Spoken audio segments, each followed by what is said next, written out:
ભગવતે વાસુદેવયા.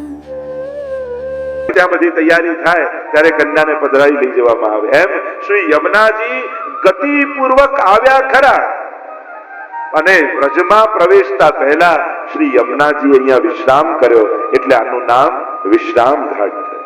એક ભાવ કે અહીંયા આવીને, કારણ કે યમુનાજી તો વ્રજ માટે જ પડે. દેહ કારણ શ્રી યમને પ્રથમ આઈ, ભક્ત કે ચિત્ત કી વૃત્તિ સબ જાન કે તાતે અતિ આતુર જુધાઈ.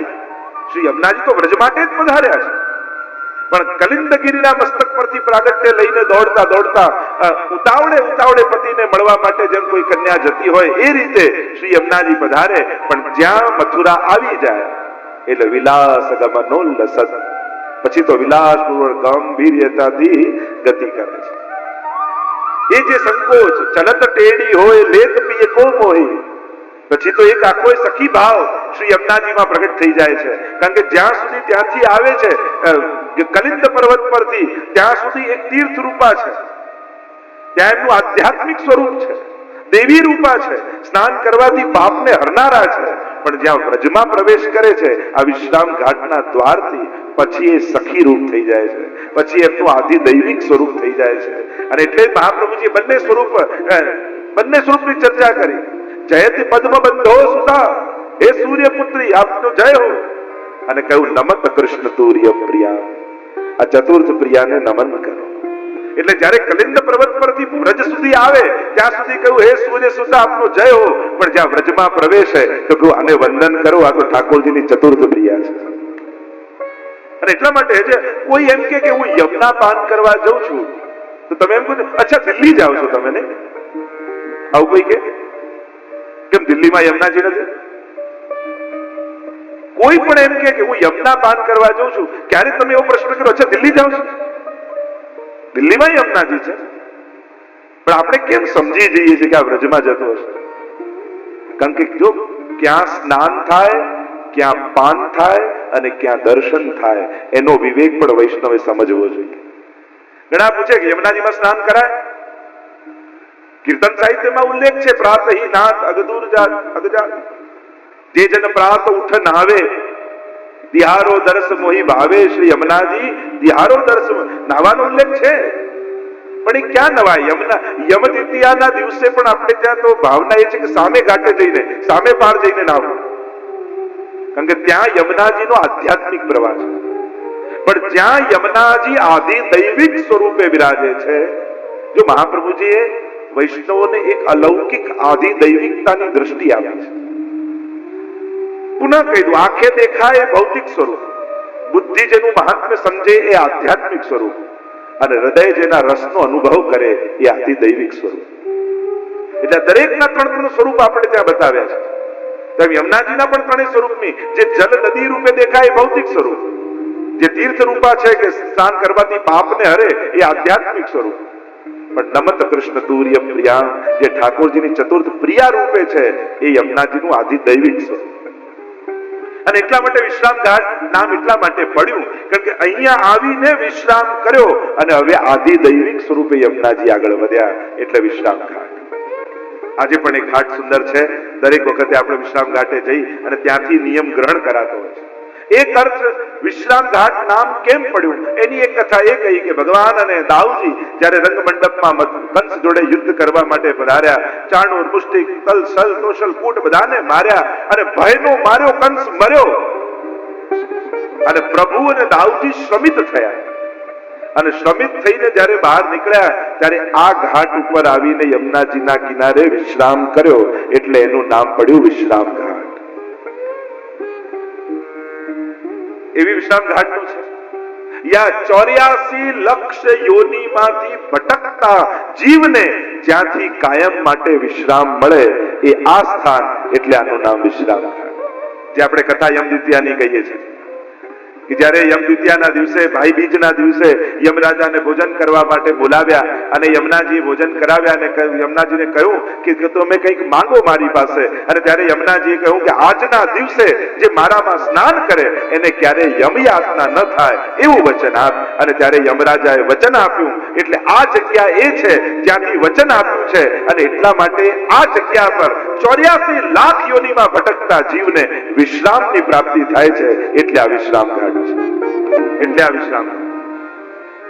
એક અર્થ વિશ્રામ ઘાટનો એ કર્યો કે આ અલૌકિક યમુનાજીની ને સ્વામીજીની આ વિશ્રામ ઘાટનું સ્થાન છે ને, એ સ્વામીજીની કુંજ છે, આધિદૈવિક કુંજ છે, એ સારસ્વત કલ્પના. અને એ જે પ્રસંગ યમુનાજીનો પ્રસિદ્ધ છે કે એકવાર ઠાકોરજી અને સ્વામીજીએ માન ધર્યું. સ્વામીજીને તો તુરંત મનાવી લીધા, કારણ કે આપણે ત્યાં દાન માન ખેલ અને રાસ આ રીતે લીલા થાય. એટલે જ્યારે પણ રાસ થવાનો હોય ને એના પહેલા માન લીલા ઠાકોરજી કરે. માન લીલા એટલે રિસાવવું. જો આપણે ત્યાં એટલે ચયન પછી પહોંચાડતા પહેલા માનના પદો ગવાય છે. એટલે રાસ પહેલા માન લીલા થાય, એકબીજા રિસાય ને એકબીજાને મનાવે, એટલે રસની વૃદ્ધિ થાય. તો સ્વામીજી તો તુરંત માની ગયા. હવે પ્રભુને રિસાવાનો વારો આવ્યો અને સ્વામીજી તો કોશિશ કરીને થાક્યા, પણ કેમે કરીને પ્રભુનું આજે માન દૂર થતું જ નથી. એવું ગાઢ માન પ્રભુએ ધારણ કર્યું. લલિતાજીને બોલાવ્યા, વિશાખાજીને બોલાવ્યા, ચંદ્રાવલીને બોલાવ્યા, કેમે કરીને કોઈ નાથી પ્રભુ આજે માનતા નથી. ત્યારે સ્વામીજીએ કહ્યું કે જાઓ હવે યમુનાજીને બોલાવો. અને યમુનાજીએ યુક્તિ કરી, કારણ કે પ્રભુએ રાસનો વેશ તો શૃંગાર તો ધર્યો હતો, અને જેવો પ્રભુએ વેશ ધર્યો હતો એવો ને એવો વેશ યમુનાજીએ ધારણ કર્યો. એવું જ મુકુટ, એવી જ કાચની, એવી જ માળાઓ અને શ્રી યમુનાજીએ ધારણ કર્યા. અને હાથમાં તન કમળ અને કમળની માળા લઈ શ્રી યમુનાજી ચાલ્યા અને ઠાકોરજીની સામે આવીને ઠાડા થઈ ગયા. કારણ કે તન વર ગુણ ધર્મ શ્રી કૃષ્ણ કે 41 પદમાં કે બિલકુલ રૂપ વર્ણ સ્વરૂપ યમુનાજીનું ઠાકોરજી જેવું જ છે.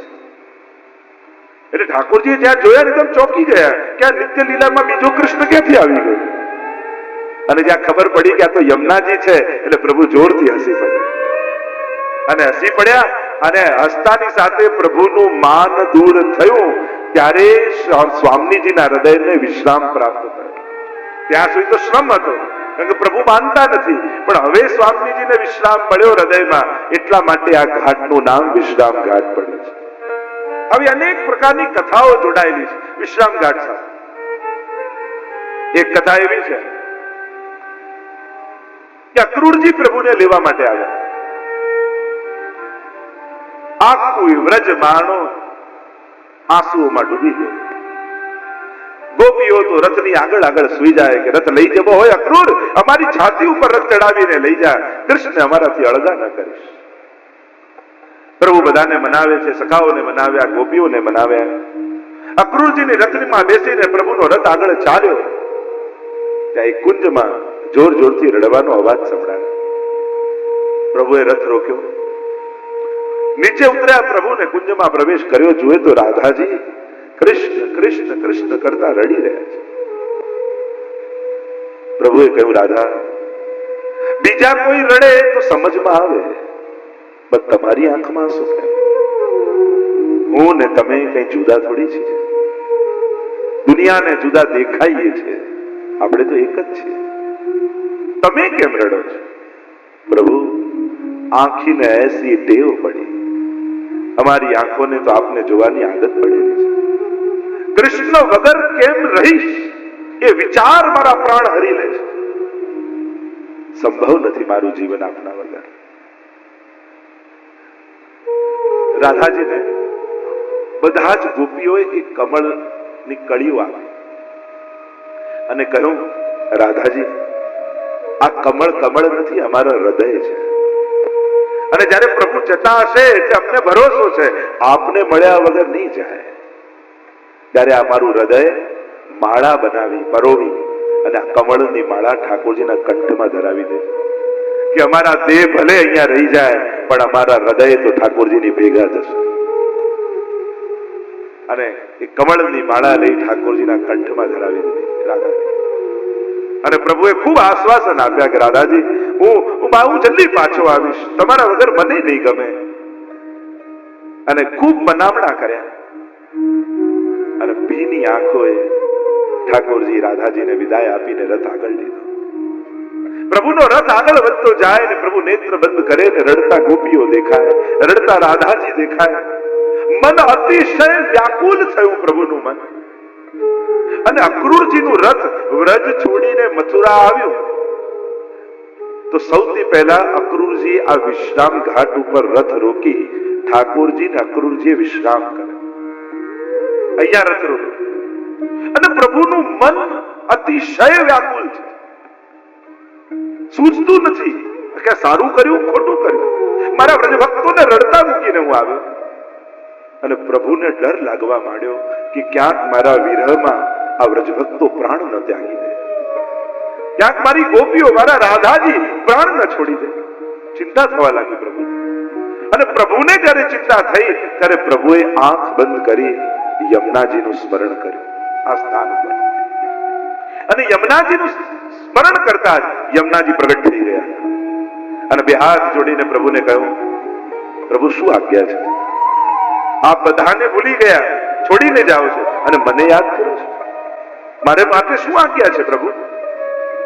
ત્યારે પ્રભુ કહેવા લાગ્યા, હે શ્રી યમને, હું આ મારા વ્રજભક્તોને એકલા મૂકીને નીકળી ગયો. એમની રડતી આંખો હજી મારા ચિત્તવૃત્તિમાં ફરી રહી છે. એમના રડતા ચહેરાઓ મને દેખાઈ રહ્યા છે. આ તો પ્રભુ મારા માટે શું આજ્ઞા છે? ત્યારે ઠાકોરજીએ કહ્યું કે મને ભય છે કે મારા વિરહને એ લોકો ઝીલવી નહીં શકે અને પ્રાણ ત્યાગી દેશે. કારણ કે પ્રેમની અંતિમ અવસ્થા જે 10 અવસ્થા ગણાવી એમાં મૃત્યુને અંતિમ અવસ્થા કહી છે. ચક્ષુ પ્રીતિથી લઈ મૃત્યુ સુધી પ્રાણ છોડી દેશે. એ યમુનાજી તમે મારું એક કામ કરશો? હા પ્રભુ, આજ્ઞા કરો. અને ત્યારે ઠાકોરજીએ જે મુગટ ધર્યો હતો એ યમુનાજીના મસ્તક પર ધરાવ્યો અને પોતાના વ્રજ લીલાના સાક્ષી રૂપ કાચની વડી કરીને શ્રી યમુનાજીને ધરાવ્યો. કહ્યું, યમુનાજી, આપનું રૂપ, આપનું સ્વરૂપ બિલકુલ મારા જેવું છે અને આપને હું મારા મુકુટ અને કાચની આપું છું. અને પોતાના કંઠમાં ધરાવેલી જે કમળની માળા હતી યમુનાજીના હસ્તમાં હતી. આ મારા ગોપીઓના હૃદય છે. તો મારા માટે શું આજ્ઞા પ્રભુ? ત્યારે પ્રભુએ કહ્યું કે જ્યારે કોઈ પણ વ્રજની ગોપી જ્યારે મારા વિરહની ઉત્કટ અવસ્થામાં આવી જાય અને જ્યારે એવી ક્ષણ આવી જાય કે હવે આ પ્રાણ છોડી દેશે, એ ક્ષણે યમુનાજી તમે આ સ્વરૂપ ધારણ કરી અને એ ગોપીની સામે આવીને ઉભા રહી જાય. તો એનાથી શું થશે? તો કહ્યું કે જ્યારે આ સ્વરૂપના દર્શન કરશે તો એક ક્ષણ માટે ગોપીને એમ લાગશે માનો કૃષ્ણ આવી ગયા અને દોડતી આવી આપને ભેટી પડશે. અને એ જ ક્ષણે આપ મળી ગયા, હું મળી ગયો એવો ભાવ આવતા જ એમનો વિરહ શાંત થઈ જશે અને વિરહ શાંત થતા એમના પ્રાણ છૂટતા અટકી જશે. અને આમ ઠાકોરજી આ સ્થાન ઉપર શ્રી યમુનાજીનું સ્મરણ કર્યું અને એમને મુકુટ કાચનીનો શ્રૃંગાર ધરાવ્યો અને એ ધરાવ્યો અને ઠાકોરજી ને આ સ્થાન ઉપર શ્રી યમુનાજીને આ રીતે પ્રગટ કર્યા. અને આ થતા યમુનાજી મળતા ઠાકોરજીને પરમ વિશ્રામનો અનુભવ થયો. એટલા માટે આ ઘાટનું નામ વિશ્રામ ઘાટ છે. અને એટલા માટે આ સ્થાનની એટલી મહત્તા, જ્યારે પણ લીલી પરિક્રમામાં જાઓ ત્યારે સૌથી પહેલા વૈષ્ણવ સવારે 4 વાગે ઉઠી જાય અને સૌથી પહેલા દોડતા દોડતા જઈ યમુનાજીની આરતીના દર્શન. આઈએ વિશ્રામ ઘાટ ઉપર આપણી યાત્રા છે, આપણે પણ સાથે મળી શ્રી યમુનાજીની આરતીનું સ્મરણ કરીએ. વિશ્રામ ઘાટે આ અલૌકિક આરતીના દર્શન જ્યારે પણ બ્રજમાં નિવાસ કરો અને મથુરામાં ઉતારો હોય, મુકામ હોય તો બને તો આરતીના દર્શન ચૂકવા નહીં. કારણ કે આ એ અલૌકિક સ્વરૂપની આરતી છે કે જે બ્રજની અધિષ્ઠાત્રી યમુનાજી છે. સ્વયં પ્રભુએ ચિંતન દ્વારા આ સ્વરૂપ પ્રગટ કર્યું અને ત્યાં યમુનાજીના મંદિરનું દર્શન પણ છે. યમુનાજીનું મંદિર વિરાજમાન છે. મહાપ્રભુજીના બેઠકથી વિશ્રામ ઘાટ ઉપર છે. એટલે જયારે વ્રજયાત્રા આવે ત્યારે નિયમ લીધા પછી મથુરાની અંતરગ્રહી પરિક્રમા કરવામાં, એને કહેવાય અંતરગ્રહી પરિક્રમા. એટલે કે મથુરામાં જેટલા પણ આ અલૌકિક સ્થાનો છે એ બધા સ્થાનોમાં દરેક વૈષ્ણવ જઈને વંદન કરે. આખી મથુરાની પરિક્રમા અંદર નહીં થાય, એને કહેવાય અંતરગ્રહી પરિક્રમા. સૌથી પહેલા તો જયારે યમુનાજીનું પૂજન આદિ થાય, નિયમ ગ્રહણ થાય, શ્રી મહાપ્રભુજીના બેઠકજીમાં નિકટ બિરાજે છે મહાપ્રભુજીના બેઠકજી. ત્યાં ધોતી ઉપરણા ધરવામાં આવે, જારી ધરવામાં આવે, મહાપ્રભુજીને વંદન કરવામાં આવે. કારણ શ્રી મહાપ્રભુજીના વંદન થાય અને એમના આશીર્વાદ મળે તો જ આ જીવ વ્રજ પરિક્રમા કરી શકે. મહાપ્રભુજીના બે નામ વ્રજ માટે વિશેષ છે. એક પ્રિય વ્રજ સ્થિતિ અને બીજું ગોવર્ધન સ્થિતિ ઉત્સાહ. સર્વોત્તમ સૂત્રમાં બે નામ વિશેષ રૂપે પ્રિય વ્રજ સ્થિતિ. મહાપ્રભુજીને વ્રજમાં રહેવું અતિ પ્રિય છે. એટલે શ્રી મહાપ્રભુજીના 22 બેઠકજીઓ લગભગ વ્રજમાં વિરાજમાન છે. મહાપ્રભુજીના, ગુસાઈજીના, ગોકુલનાથજીના, શ્રીનાથજીના આ બધા બેઠકજી ગણો તો કુલ 60 બેઠકજી વ્રજમાં છે. જો આ બધાના બેઠકજી જુઓ, ભેગા કરો, એમાં બધા જ સાથે લાલજી, દમલાજી અને શ્રીનાથજી આ બધાના બેઠકજી આવી જાય. શ્રીનાથજીની ચરણ ચોકી અને શ્રીનાથજીના બેઠકજી આ બે સ્થાન વ્રજમાં છે. જ્યારે ગિરિરાજજી પરથી નાથક દ્વારા શ્રીનાથજી પધાર્યા અને જ્યાં જ્યાં મુકામ કર્યો એને કહેવાય ચરણ ચોકી. અને નિજ ભક્તો ઉપર કૃપા કરવા માટે શ્રીનાથજી બાબા મંદિરેથી પધારી અને જ્યાં બિરાજીને ભક્તો ઉપર કૃપા કરી એ સ્થાન બેઠકજી રૂપે ઓળખાય છે. જેમ કુંભનદાસજી પર કેવી કૃપા કરી, આ બધા સ્થાનો બેઠકજી શ્રીનાથજી. કુલ જોવા જાઓ તો 60 બેઠકજી વ્રજમાં છે. આમ બ્રજમંડળની અલૌકિકતા છે. તો આ મહાપ્રભુજીનું સ્થાન એવું દિવ્ય છે. 14 વર્ષની વય મહાપ્રભુજીની છે અને પરિક્રમા કરવા માટે મહાપ્રભુજી પધાર્યા છે. પરિક્રમા કરતા કરતા મહાપ્રભુજી વ્રજમાં પધાર્યા, મથુરા પધાર્યા. પ્રિય વ્રજ સ્થિતિ અને પછી ગોવર્ધન સ્થિતિ ઉત્સાહ. એટલે કે વિશ્રામ ઘાટ નિકટના બેઠકજી અને ગિરિરાજજીની સન્મુખ સુંદર શિલાના બેઠકજી, આ બે સ્થાન પર તો અવશ્ય દંડવત કરવા. આ બંનેનું વિશેષ મહાત્મ્ય છે. આ બંને સ્થાનોમાં બિરાજી, વિશ્રામ ઘાટે બિરાજી અખંડ શ્રી યમુનાજીના દર્શન મહાપ્રભુજી કરે છે અને સુંદર શિલાના બેઠકજીમાં બિરાજી અખંડ શ્રી ગિરિરાજજીના દર્શન મહાપ્રભુજી કરે છે. એટલે આ બે બેઠકજીઓ વિશેષ રૂપે વંદન કરવા જોઈએ. 14 વર્ષની વયે મહાપ્રભુજી પધાર્યા મથુરા અને પ્રસિદ્ધ કથા છે ને કે ત્યાંનો સુબો હતો દિલ્હીનો, ને એને એવું યંત્ર વિશ્રામ ઘાટ ઉપર લગાડ્યું હતું કે એના નીચેથી જે પણ પસાર થાય ને એની ચોટી કપાઈ જાય, દાઢી લાગી જાય. એવી કથા આવે છે કે કોઈ પણ એવું યંત્ર, ચમત્કારી કે યંત્ર લગાડ્યું કઈ તંત્ર મંત્ર કરીને કે જે આ વિશ્રામ ઘાટેથી પસાર થાય અને વિશ્રામ ઘાટમાંથી નીકળે દ્વારમાંથી તો એની ચોટી કપાઈ જાય, દાઢી ઉગી જાય, એનો ધર્મ બદલાઈ જાય. બધા જ મથુરાવાસીઓ બહુ દુઃખી હતા અને મહાપ્રભુજી ત્યાંથી પધાર્યા તો મહાપ્રભુજીને કઈ ન થયું. એટલે મથુરાવાસીઓને એમ થયું કે આ કોઈ મહાત્મા લાગે છે. શરણે આવ્યા ને કહ્યું કે જુઓ અમને આવી વિપત્તિ છે, આવા સંકટ છે, અમારો ધર્મ બદલાઈ જાય છે, ધર્મ ભ્રષ્ટ થઈ રહ્યો છે, આપ કઈક ઉપાય બતાવો. ત્યારે મહાપ્રભુજીને થયું કે આ સુબાને એમને સમજ નહીં આવે, ચમત્કારની સામે ચમત્કાર બતાવીશું ને તો નમસ્કાર આપ મળે થઈ જશે. એટલે મહાપ્રભુજી એક શ્લોક લખીને આપ્યો ને પેલા વૈષ્ણવને કહ્યું કે જાઓ દિલ્હીના દ્વારમાં બાંધી દે, જે મુખ્ય દરવાજો હોય ને એમાં લટકાવી અને દિલ્હીના મુખ્ય દરવાજા પર આ મંત્ર લટકાડ્યો. એટલે હવે નીચેથી જે પણ નીકળે એની દાઢી કપાઈ જાય, ચોટી ઉગી જાય. અને આ સમાચાર સુબાને મળ્યા કે કોઈ મહાત્મા એવા મથુરામાં પધાર્યા છે કે એમણે આવો ચમત્કારી કઈક યંત્ર લગાડ્યું ને મારું યંત્ર નકામું થઈ ગયું ને એમણે કોઈ નવું યંત્ર લગાડ્યું. ચમત્કાર દેખાયો તો શરણે આવ્યા. એને એમ થયું કે આ જે મહાત્મા છે, આચાર્ય છે, એનું ચિત્ર હું બનાવડાવું. એટલે એ સુબાએ હોનાર નામનો સુપ્રસિદ્ધ ચિત્રકાર એ સમય હતો અને એને મથુરા મોકલ્યો, વ્રજમાં મોકલ્યો અને કહ્યું કે આ આચાર્ય સાક્ષાત ભગવદ અવતાર મને લાગે છે. એમ કર એ જ્યાં હોય ત્યાં એમને શોધ અને છાનો માનો થઈને ચિત્ર બનાવજે. એમની સામે જઈશ તો તું ચિત્ર એમની આજ્ઞા વગર નહીં બનાવી શકે. એટલે પેલા બનાવવાની કોશિશ કરી પણ બને નહીં અને મહાપ્રભુજી આજ્ઞા આપી. ત્યારે સૌથી પહેલું મહાપ્રભુજીનું ચિત્ર ગોકુલમાં મહાપ્રભુજી બિરાજ્યા હતા અને આ હોનાર નામના ચિત્રએ યમુનાજીના ઘાટમાં બિરાજેલા મહાપ્રભુજીનું, જ્યાં તમે ચિત્ર જુઓ છો કે માધવ ભટ્ટ કાશ્મીરી લખી રહ્યા છે, કૃષ્ણદાસ મેઘન છે અને દામલાજી સાક્ષાત દંડવત કરી રહ્યા છે. એ જે ચિત્ર છે એ મુખ્ય ચિત્ર, એ ઓરિજિનલ ચિત્ર આ સુબાએ બનાવ્યું. અને એ સમયે એ સુબાના આધીન અનેક રાજ્યો હતા. એમાંથી કિશનગઢ જે રાજસ્થાનમાં છે એના રાજા હતા નાગરીદાસ.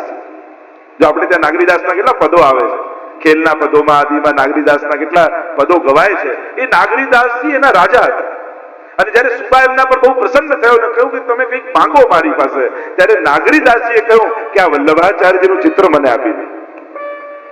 અને ત્યારે આ સુબાએ આ ચિત્ર મહાપ્રભુજીનું નાગરીદાસને આપ્યું અને કિશનગઢમાં એ ઓરિજિનલ જે ચિત્ર છે એ ત્યાં બિરાજે છે મહાપ્રભુજી. તો આમ આવો પ્રભાવ મહાપ્રભુજીએ આ મથુરાજીમાં બતાવ્યો. અહીંયા ભાગવતજીનું પારાયણ વિશ્રામ ઘાટ ઉપર મહાપ્રભુજી બિરાજીને કર્યું. અને જ્યારે મહાપ્રભુજી પરિક્રમા કરતા કરતા વિશ્રામ ઘાટે આવ્યા, મથુરા આવ્યા અને જોયું તો વિશ્રામ ઘાટની આજુબાજુની બધી જ ભૂમિ સ્મશાન ઘાટ બની ગઈ હતી. લોકો આવીને ક્રિયા અને કરે અંતિમ ક્રિયાઓ અને નિર્જન સ્થાન આખું થઈ ગયું. અને મહાપ્રભુજી વિચાર કર્યો કે આ તો કેવી લીલા ભૂમિ છે, અલૌકિક સ્થળ છે વિશ્રામ ઘાટ તો, અને એને આવું સ્મશાન ઘાટ બનાવી દીધો છે, કોઈ વસ્તી નથી, એ ઠીક ન કહેવાય. એટલે મહાપ્રભુજીએ અભિમંત્રિત કરીને જલ આપ્યું કૃષ્ણદાસ મેઘન અને કહ્યું કે આ જલ તું જ્યાં જ્યાં છાંટ, વિશ્રામ ઘાટના આજુબાજુના વિસ્તારમાં છાંટીને આવ, છેક સૂર્યકુંડ સુધી. કૃષ્ણદાસ મેઘને જલ છાંટ્યું અને મહાપ્રભુજી કહ્યું હવે જ્યાં જ્યાં તમે જલ છાંટ્યું છે ત્યાં ઉત્તમ નગરી વસશે અને લોકો આવીને નિવાસ કરશે અને ફરી પોતાની આદિ દૈવિકતાને આ ભૂમિ પ્રાપ્ત થશે. અને જ્યાં જ્યાં કૃષ્ણદાસ મેઘને જલ છાંટ્યું ત્યાં પુનઃ વસ્તી વસી અને આખું સ્થળ ખૂબ જ રમણીય બની ગયું. એવું મહાત્મ્ય આ સ્થાનનું છે. એકવાર મહાપ્રભુજી વિશ્રામ ઘાટે બિરાજ્યા હતા, ભાગવતજીનું પારાયણ થઈ ચૂક્યું હતું, વૈષ્ણવ જોડે સત્સંગ ચાલી રહ્યો હતો. એટલામાં ચૈતન્ય મહાપ્રભુના બે શિષ્યો રૂપ ગોસ્વામી અને સનાતન ગોસ્વામી એ યાત્રા કરતા કરતા અહીંયા આવ્યા. અને ચૈતન્ય મહાપ્રભુને ખબર પડી કે વલ્લભાચાર્ય બિરાજે છે, એટલે પોતાના બંને શિષ્યોને મોકલ્યા કે જાઓ દર્શન કરીને આવો. એવા ઘણા પ્રસંગો ચૈતન્ય મહાપ્રભુ અને વલ્લભાચાર્ય મહાપ્રભુજીના મેળાપના ઇતિહાસમાં મળે છે. અને દર્શન કરવા બંનેને મોકલ્યા. રૂપ ગોસ્વામી ને સનાતન ગોસ્વામી અને મહાપ્રભુજી બિરાજ્યા હતા, આજુબાજુ બધા વૈષ્ણવ હતા, વંદન કર્યા. ત્યારે દર્શન કરતા એક વિચાર મનમાં એમને બંનેને જાગ્યો. થોડીક હસવું આવ્યું અને હસતાની સાથે એક પ્રશ્ન કર્યો કે જરા એક પ્રશ્ન છે. મહાપ્રભુજી બોલો. અને હસતા હસતા કહ્યું કે આપનો માર્ગ તો પુષ્ટિ માર્ગ છે, પછી આપના શિષ્યો બધા દુબળા પાતળા કેમ છે? પુષ્ટિ તો પુષ્ટ હોવા જોઈએ, તો આપણે દુબળા પાતળા કેમ છે? ત્યારે महाप्रभु जी कहो मैं तो इनको बहुत परच्यो कि यह मार्ग में मत आओ और नहीं माने और आए तो फल भोगत है कि मैं તમને ઘણો વડ્યો હતો કે આ માર્ગમાં ના આવો અને આવ્યા તો ફળ ભોગવી રહ્યા છે. અને આવું કહ્યું ત્યારે રૂપ ગોસ્વામી સનાતન ગોસ્વામી પાછા પોતાના ગુરુ પાસે આવ્યા અને ચૈતન્ય મહાપ્રભુ આગળ વાત કરી કે તો વલ્લભાચાર્યજીના અમને દર્શન થયા. તો ચૈતન્ય મહાપ્રભુ કહ્યું કંઈક સંવાદ કે કંઈક પ્રશ્ન થયું તો કે અમને સહજ એક હસવું આવ્યું ને અમે સહજમાં એક પ્રશ્ન કર્યો કે આપનો માર્ગ તો પુષ્ટિ માર્ગ છે, પછી આપના શિષ્યો દુબળા પાતળા કેમ છે? हाँ तो वल्लभाचार्य શું કહ્યું? વલ્લભાચાર્ય એમ કહ્યું મેં તો અમને ના પાડી છતાંય આ માર્ગમાં આવ્યા તો હવે ફળ ભોગવી રહ્યા છે. અને આટલું સાંભળતાની સાથે જ ચૈતન્ય મહાપ્રભુ મૂર્છિત થઈ ગયા. ફરી જાગીને પૂછ્યું હા મહાપ્રભુજી શું કહ્યું? તો કહ્યું કે આ માર્ગમાં આવ્યા ને હવે ફળ ભોગવી રહ્યા. ફરી મૂર્છિત થઈ ગયા. ફરી જાગૃત થયા. પૂછ્યું શું કહ્યું મહાપ્રભુજીએ? તો કહ્યું તમે હવે મૂર્છિત ના થાવ તો કહીએ. પણ આટલું સાંભળીને આપણે મૂર્છા કેમ આવે છે? ત્યારે ચૈતન્ય મહાપ્રભુએ કહ્યું કે મહાપુરુષોની વાણી તો બહુ ગૂઢ હોય છે, દિવ્ય હોય છે, અને લૌકિક બુદ્ધિ ન સમજાય. મહાપ્રભુજી એ કહેવા માંગતા હતા કે આ પુષ્ટિ માર્ગ તો તાપ ક્લેશ અને પરમ વિરહનો માર્ગ છે. મેં આમને ના પાડી પણ આવ્યા છે